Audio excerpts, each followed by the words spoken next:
Hey there, fellow DIY enthusiasts.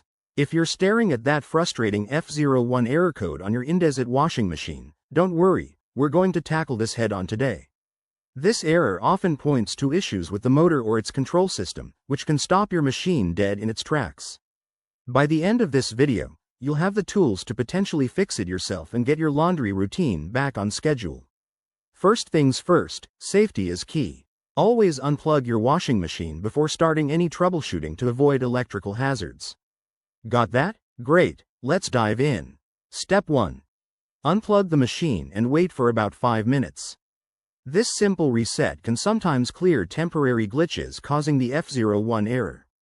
Once the time's up, plug it back in and try running a cycle. If the error persists, move on to step 2. Next, check for any obvious problems. Open the door and inspect the drum for any foreign objects that might be blocking it. Also, give the filter a quick clean. It's usually located at the bottom front of the machine. A clogged filter can mimic motor issues, so clearing it out might do the trick. If that doesn't work, it's time for a deeper check. You'll need to access the control panel. Remove the top or back panel carefully. Consult your user manual for your specific model. Look for any loose wires connected to the motor or control board.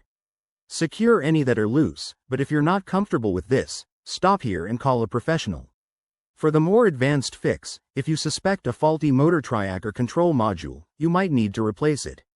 This involves ordering the part from Indesit and following online guides, but honestly, this is where I recommend getting an expert involved to avoid voiding your warranty.